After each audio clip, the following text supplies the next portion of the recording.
व्याकुल होकर वापिस आ गई। यमुना जी के किनारे पर पहुंचे। महाराज अक्रूर जी ने कहा भैया गोविंद अगर कहो तो गर्मी लग रही है, स्नान करो। हाँ चाचा जी किनारे पर लगाओ रथ को, जाओ स्नान करो। अक्रूर जी रथ से उतरे हैं और यमुना जी में जाकर डुबकी लगाया तो वहां पर अद्भुत लीला देखते हैं। साक्षात भगवान शंख चक्र गदा कलमधारी भगवान साक्षात नारायण दिखाई दिए। अरे मैं पागल हो गया हूं, मेरा दिमाग कुछ गड़बड़ हो गया कि जल में कुछ है। डुबकी नीचे लगाया, फिर ऊपर आए, फिर तो लगाया डुबकी, नीचे फिर दिखाई देते हैं रथ पर सवार बलराम और गोविंद। अक्रूर जी पागल हो गए। गोविंद हंसने लगे, चाचा जी क्या हुआ, कुछ गड़बड़ लग रहा है मुझे, कुछ दिखाई दे रहा है क्या तुमको जल के अंदर? अक्रूर जी ने कहा कि बस अब समझ, अब समझाने की जरूरत तो नहीं है। वही भगवान की रूप माधुरी जल के अंदर दिखाई देती है, वही ऊपर देखता हूं तो ऊपर दिखाई दे। अब मेरा संशय दूर हो गया। कंस नहीं, कंस का बाप तुम्हारा कुछ बिगाड़ नहीं सकता है। चले रथ को आगे लेकर के मेरे भाई बहन तो सुंदर वाटिका जी शाम का समय था। अक्रूर जी लेकर पहुंचे दोनों भाइयों को, कहा कि भैया घर चलो। गोविंद ने कहा नहीं चाचा जी रात्रि में ही विश्राम करेंगे, उसके बाद में जब तक मामा से नहीं मिल लेते हैं तब तक हम कहीं जाने के अधिकारी नहीं, पहले मामा का स्वागत करें। मेरे भाई में जब सुबह हुआ तो भगवान ने सोचा कि कपड़े तो मेरे ऐसे ही हैं। एक धोबी दिखाई दिया, बढ़िया सुंदर वस्त्र लेकर जा रहा था। धोबी से कहा भैया कोई ऐसा वस्त्र मुझे दे दो, थोड़ा सा हम भी जा रहे समाज में, थोड़ा सा हमको भी अच्छा। धोबी का है मुझे हल्के में ले रहे हो, ये महाराज कंस का वस्त्र है, सुनेंगे तुम्हारा पद कर देंगे। भगवान ने एक छींट के दिया उस धोबी को, वही था रामावतार वाला, राम जी को परेशान किया था उस समय। मर जाता सारी तोड़ डालने वाला। एक दिया जब खींच के, हर हर महादेव, दया बाबा। एक बाबा तो चला गया, धोबी चले गए। एक देती आगे चले तो आगे रास्ते में एक दर्जी मिला। दर्जी जब मिला तो दर्जी से कहा कि भैया आप तो मास्टर माइंड आदमी है, छोटे छोटे जैसे भी आप फूल काट के बढ़िया से कपड़ा बना दो। दर्जी ने देखा तो हो व्याकुल हो गया, कमाल हो गया। धन ऐसा कस्टमर तो आज तक मेरी दुकान पे आया ही नहीं। अरे एक नहीं सारी दुकान कपड़ा भी अगर ले लो तो भी थोड़ा पड़ जाए मेरे लिए। बहुत बढ़िया सुंदर सा वस्त्र बनाया और भगवान को दे दिया। उसके ऊपर प्रभु ने अपना प्रद हस्त रखा। बोलो क्या चाहिए प्रभु, आपकी इच्छा है, कलयुग आ गया, जाओ मैं तुमको वरदान देता हूं। 1 रुपए की रील, 5 रुपए का कपड़ा, 5000 रुपए सिलाई। जब मजा कर 1 रुपए की रील लगाएगा और 100 रुपए का कपड़ा, कलयुग में तुम मजा करेगा। 1 रुपए की रील, 5 रुपए कपड़ा, 2000 रुपए सिलाई। जा धर दिया उसके ऊपर हाथ। दर्जी मजा ले रहा है, आगे चले हो तो एक माली मिल गया। माली कहा भैया एक माला मुझे भी दे दो तो थोड़ा सा ठीक से हो जाएगा। बहुत उन्होंने कहा प्रभु कमाल हो गया, आज तक मुझे ऐसा कोई मिला ही नहीं। एक टोकरी भर की माला सारा पहना दिया, अब सुंदर लग रही। भगवान ने माली के ऊपर अपना प्रदर्शन रखा। माली बोल तुझे क्या चाहिए, जो मांगे वही देना। माली ने कहा प्रभु दोगे, देख लो उसको समझ के देना। देना ही है ना, तो मुझे अपने चरणों की भक्ति दे दो। जन्म जन्मांतर कल्प कल्पांतर तक तुम्हारे गले की माला ही बनाता रहूं। भगवान ने कहा जा, मिलता है सच्चा सुख केवल भगवान तुम्हारे चरणों में मिलता है सच्चा सुख केवल भगवान तुम्हारे चरणों में मिलता है सच्चा सुख केवल भगवान तुम्हारे चरणों में मिलता है सच्चा सुख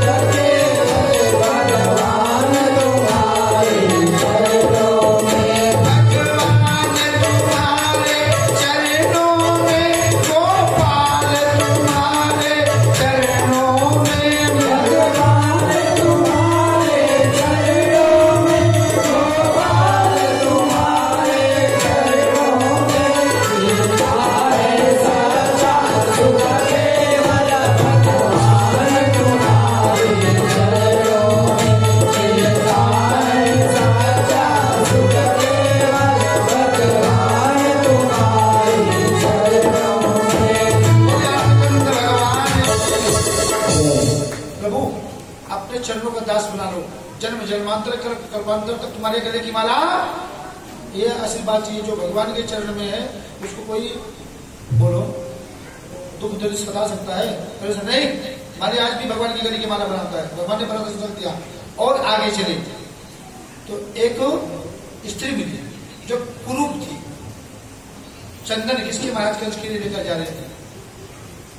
गोविंद ने वाले कहा, देवी सुनो, थोड़ा सा चंदन मुझे भी दे दो, मैं भी लगा लूं थोड़ा, ठीक सो।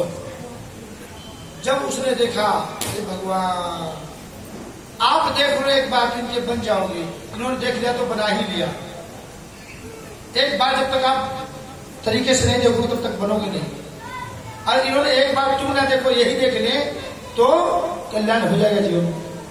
उसने देखा, आवाज किसने लगा, जब पीछे मुड़कर देखा, वो गदगद हो गई। धन्य प्रभु, आज तक मुझे ऐसा कोई नहीं मिला, इतना सुंदर, इतनी मीठी वाणी। आपको बताया अति कोमल रघुवीर स्वभाव, भगवान का स्वभाव अत्यंत कोमल है और प्रत्येक अंग अत्यंत मधुर है, अत्यंत सुंदर है। हमने देखा जो कोई की जो हो कमाल है। आज तो मैं सारा कटोरी की कटोरी ले दी, चलो लेपन कर दो प्रयास से, कटोरी बढ़ा दिया। महाराज कंस, अरे छोड़ो कंस का क्या लगाओ, तुम देखी जाएगी जो। भगवान ने मस्तक पर चंदन लगाया। देवी क्या चाहिए, कुछ नहीं प्रभु, सब कुछ मिल गया। एक अंगूठा थोड़ी पर लगाया और जैसे ही ऊपर को इशारा किया, सर्वांग सुंदरी बन गई। वो थी कौन, उपजा, सर्वांग सुंदरी बन गई। आगे चले, जब आगे चले मेरे भाई बहन, तो एक से एक 10-10 हजार हाथी वाले पहलवान लगा रखे। कहीं कुबलिया पीड़ हाथी, कहीं मुष्टिका, कहीं 4 रूम बनाना, ये वो सब। भगवान ने प्रवेश करना चाहा, सबसे युद्ध करते गए, कहीं मुष्टिका, कहीं 4 रूम, कहीं कोई कुबलिया पीड़ हाथी, सबको परास्त करते हुए यज्ञशाला में पहुंचे। यज्ञशाला में पहुंचे तो यज्ञशाला में पहुंचे, ऐसे धनुष को तोड़ा जैसे पर राम जी ने तोड़ा था। कैसे तोड़ा था, एक पल में। पहले क्या किया, गुरहि प्रणाम मन ही मन कीना, गुरहि प्रणाम मन ही मन कीना, गुरहि प्रणाम मन ही मन कीना, गुरहि प्रणाम मन ही मन कीना। आशीर्वाद भी प्रवर दीना, आशीर्वाद भी प्रवर दीना।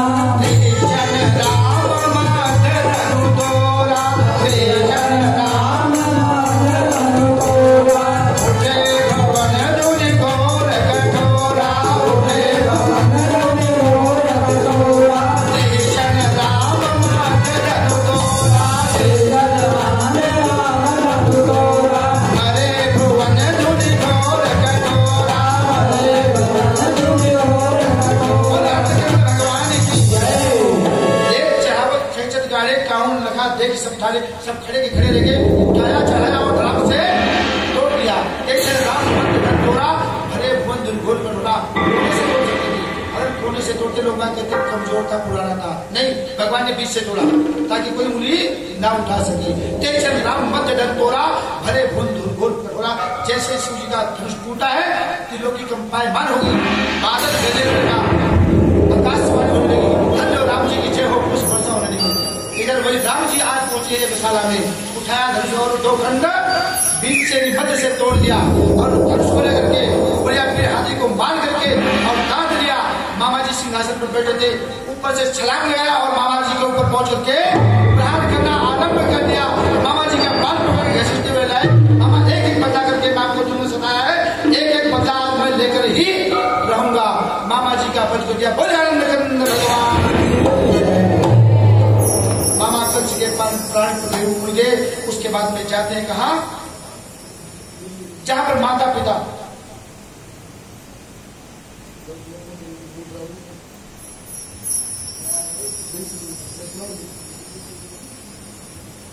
बोले अन्नकंद भगवान की। माता पिता के पास गए जेल खाने में। मेरे भाई बहन जैसे देवकी ने देखा ना, स्तन से दूध की धार टपकने लगी, भगवान व्याकुल हो गए। भगवान ने सुदामा का अभिषेक किया था ना, माता पिता का अभिषेक कर दिया। जैसे केवट ने भगवान राम जी का अभिषेक किया था ना, गंगा जल से नहीं धोया था ना, आग के आंसुओं से। पानी परात को हाथ छुयो, नहीं नैनन के जल से पग धोए।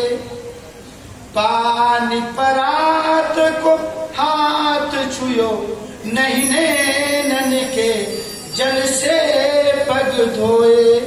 देखी सुदामा की दीन दशा, करुणा करके करुणा निधि रोए। भगवान ने दशा को देखकर करुणा आरंभ कर दिया। गोविंद ने माँ बाप को आंख के आंसू से अभिषेक कर दिया। मेरी माँ, मेरे आंख के देखते देखते इतना कष्ट में आने में मुझे देर हो गई। जैसे गोविंद हाथ करीब गई, अपने आप टूट गए और माँ ने अपनी गोदी में बिठाया और मेरे भाई बहन जब भगवान पहुंचे ना तो गदगद हो गए। उसमें तो बड़े हो चुके थे। वसुदेव देवकी देखकर विलाप करके रोने लगी। इसलिए कहते माँ का बहुत बड़ा अधिकार होता है। माई के दुधवा जैसन, माई के दुधवा जैसन कौनो मलाई ना मिले। माई के दुधवा जैसन कौनो मिठाई ना मिले। सब कुछ मिल जाए पर दुनिया में माई ना मिले। सब कुछ मिल जाए पर दुनिया में माई ना मिले। सब कुछ मिल जाए पर दुनिया में माई ना मिले। सब कुछ मिल जाए पर दुनिया में माई ना मिले। बोले आनंद भगवान की, संसार में सब कुछ मिल जाएगा,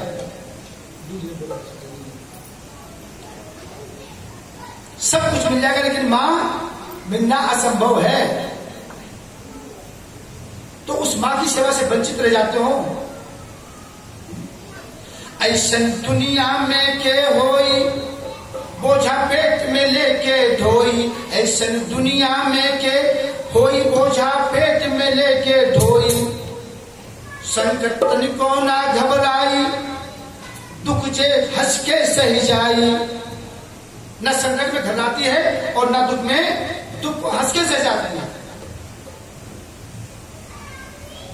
दुख में तनिको ना घबराई, संकट जे हंस के सही जाई।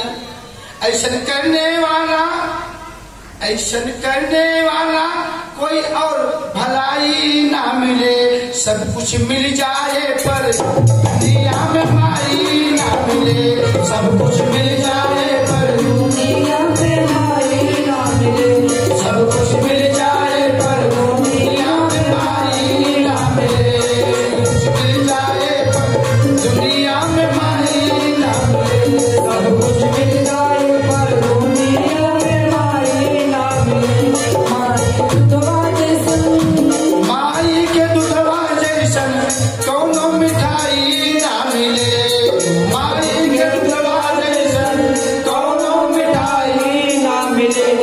सब कुछ मिल जाए पर दुनिया में ना मिले, सब कुछ मिल जाए पर दुनिया में ना मिले। बोले चंद्र भगवान की जय। बाप के ऊपर 50 ग्राम का पटका रख दो, 3 महीने लेके धोना है, उठा के पटका पटके। लेकिन एक माँ गर्मी में, ठंडी में, बरसात में, गरीबी में, अमीरी में, दुख में, सुख में, आपत्ति में, विपत्ति में, संकट में उसको पेट में लेकर दो और आखिरी समय पर अपने प्राण को दांव पर रख देती है। इस जीव को जन्म देकर होगी मेरे प्राण रहे या निकल जाए, हमको इस बात की टेंशन नहीं है। थोड़ी सी मिट्टी रह जाए 3 बार धोते हो। एक माँ उस गंदगी को 3 साल तक, कंटिन्यू 4 साल तक लगातार धोती है। खुद गीले में सोती है, तुमको सूखे में सुलाती है, खुद अपनी जुकाम की दवाई नहीं आती, तुम्हारी अगर छींक आ गई ना तो डॉक्टर के लेके पड़ेगी। उसके कर्म को तुम भूल रहे हो, डूब के मर जाना चाहिए। इसी दोनों ने गोद से लगाया, उसके बाद में नाम का जो है यज्ञोपवीत करवाया। उसके बाद दोनों भाई पढ़ने के लिए गए। गुरु गृह पढ़ने गयो रघुराई, गुरु गृह पढ़ने गयो रघुराई, गुरु गृह पढ़ने गयो रघुराई, गुरु गृह पढ़ने गयो रघुराई। अल्पकाल विद्या सब आई, अल्पकाल विद्या सब आई, अल्पकाल विद्या सब आई, अल्पकाल विद्या सब आई। भगवान अवंतीपुर उज्जैन में पढ़ने के लिए गए। राम जी भी गए और गोपाल जी भी गए। अवंतीपुर उज्जैन में संदीपनी मुनि क्या 64 दिन में सारी कलाओं को पढ़ लिया। वहां पर एक मित्र से मुलाकात होगी जिसका नाम था सुदामा। उसके बाद में मित्र से कहा कि भैया कोई जरूरत पड़े तो चिंता मत करना, आ जाना। आना जाना लगा रहेगा तो संबंध बना, जब भी समझना तो आ जाना, चिंता मत करो। उसके बाद में दोनों भाई ने अल्पकाल में विद्या प्राप्त कर लिया। राम तो कृष्णों से बड़े तीनों ने गुरु की, बिना गुरु के गति नहीं है। जब तक गुरु आप धारण नहीं करोगे तब तक आपका पूजा पाठ दान पुण्य किया निष्फल हो जाएगा। आधा फल मिलेगा, आधा निष्फल हो जाएगा। इसलिए राम तो कृष्णों से बड़े तीनों ने गुरु कीन, 3 लोक के स्वामी है गुरु के आधीन। इसलिए गुरु मंत्र अवश्य लीजिए, लेकिन गुरु मंत्र लेने से पहले सोचिए, समझिए, विचारिए कि गुरु जी हमारे इस योग्य हैं या, तब गुरु मंत्र लो, नहीं बाद में पछताओगे। सोच समझ के विचार करके तुम गुरु मंत्र लेना, इससे पहले मत लेना। तुम गुरु जी को समझो, गुरु जी तुमको समझे, तुम उसके योग्य हो या नहीं। 100, 200, 1000, 2000 रुपए के लालच में गुरु जी गुरु मंत्र दे, ऐसे लेना भी नहीं, ऐसे गुरु जी को देना भी नहीं चाहिए कि लालच में आकर गुरु मंत्र दे दो। ऐसे नहीं दिया जाता, ऐसे लिया जाता है। विद्याएं दोनों भाई ने पूर्ण किया। उसके बाद सुदामा जी का भैया आते जाते रहना। एक कथा और आती है जो आप लोग कहते हैं ना कि सुदामा दरिद्र है, ब्राह्मण दरिद्र होता है, गरीब होता है, बेचारा होता है। नहीं, न बेचारा, न गरीब, न दरिद्र। 36 को मैं ब्राह्मण गरीब हो, न गरीब था, न गरीब है और न गरीब, जब तक धरती आसमानों का ब्राह्मण नहीं गरीब हो सकता। मुकाता निकाल देना दिमाग से। ब्राह्मण ना गरीब था, ना आज है, ना जब तक धरती आसमान रहेगा ब्राह्मण ही गरीब नहीं हो सकता। और गरीब कैसे क्यों हुआ? एक छोटी सी गलती कर दिया, गलती भी नहीं किया, ये आप लोगों के लिए गलती किया, गोविंद के लिए। जो गुरु माता जी ने आप लोग को चना दिया था, वो चना श्रापित था। एक ब्राह्मणी थी, वो भिक्षाजीवी थी। हमारा लोगों का अधिकार आपसे मांग के लेके, कैसे भी करके लेके खाओ, चोरी करने का धर्म नहीं है। मांग के खा लिया तो भीख मांग रहे बोलिए, मेरा अधिकार है। ऐसे कुल में हम लोगों ने जन्म लिया कि मांग के खा लेना। तारीफ बजाओ एक बार, मांगते रहे आपसे। मांग के खाने वाले कुल में भगवान ने जन्म दिया तो मांगना क्या बुरा है? तुम मांग सकते हो, तो मांग नहीं, 2 रुपए दो तो हाथ पे ना दे। तुम भी लो, 2 रुपए दे रहे हैं लोग, ये नहीं। हम तो 1000 आदमी बैठो, पंडित जी सुना 1 रुपए माता जी भिजवा दो, हाथ फैला दे, देखे देखो, जब भी लोगे तभी हाथ फैला दे। लेकिन आप फैलाने वाले भिक्षा मांग के रहे। कुछ चोर चुरा कर उस अन्न को लेकर भागे थे, अरे की झोपड़ी फेंक दिया। उस माता जी सोचे कि आज एकादशी, कल को एकादशी है, आज एकादशी है, देखा तो खोल के अन्न था। उन्हें इसको मैं आज एकादशी पढ़ती रहूंगी, कल को ठाकुर जी का भोग भी लगाऊंगी और इसको ग्रहण भी कर लूंगी। चोर चुरा कर ले गए, उन्हें श्राप दिया, इस चने को जो भी खाएगा ना निर्धन हो जाएगा, दरिद्र हो जाएगा। सुदामा उस बात को सुन ले और वही चना गुरु माता ने दिया। और ब्राह्मण थोड़े से खाने पीने में ज्यादा होशियार होता है, काम करने के लिए जब इतने मोटे हो गए तो काम करेंगे क्या, फिर खा खा के मोटे हो गए और क्या। खाने पीने में होशियार रहते पहले पंडित। गुरु माता ने चने को दिया और जंगल में लकड़ी ईंधन लेने के लिए गए और गोविंद को ऊपर आसमान पे चढ़ा दिया और आगे और आगे और आगे और आगे और आगे चढ़ गए। आखिरी में जब तक उतरेगा तब तक काम तमाम कर दूंगा मैं। देखिए पंडित को होशियार दिमाग होता है पंडित के, जब तक ये उतरेगा ना तब तक काम। गोविंद ऊपर चढ़ गए तो गोविंद ने एक बार कहा कि भैया मुझे कुछ खुशबू आ रही है, कुछ खा रहा है तू, खटखटाहट की आवाज आ रही मुझे। उन्होंने कहा तुम्हारा दिमाग ठीक काम नहीं कर रहा है। अरे नीचे ठंड पड़ रही है, दांत की ठंड के बारे में कर रहे हैं, नीचे उतर नीचे उतर, देख क्या कितनी ठंडी है, ऊपर पहुंचो, ऊपर गर्मी नीचे। उन्होंने कहा एक काम कर, सब खा ले, आधा दे दे, आधा ईमानदारी से आटा तो मेरा बनता है ना, तू तो हिस्सा खा ले, मुझे एक हिस्सा दे। अरे 3 हिस्सा खा ले, चौथा दे दे। उन्होंने कहा नहीं नीचे उतर पहले, मुझे लग रहा है कि कुछ सुदामा खा रहा है, मैं चलूंगा तो मुझे भी ऐसे दिखाई देगा कि तू खा रहा है नीचे। भगवान ने कहा अपनी झूठ न बोल, अब भी तो ना बोले, ये काम कर सब खा ले, मुझे एक दाना दे दे बस। कितना? एक दाना दे दे। वो सुदामा के मन में गुजरा था, गोविंद अगर मैंने तुझे एक दाना भी दे दिया तो तू निर्धन हो जाएगा, अगर तू निर्धन हो गया तो सारा संसार निर्धन हो जाएगा। इसलिए गोविंद तुझे मैं एक दाना नहीं दूंगा, मैं निर्धन हो जाऊंगा तो काम चल जाएगा। अगर तू निर्धन हो गया ना तो संसार निर्धन हो जाएगा, गोविंद इसलिए तुझे नहीं दूंगा।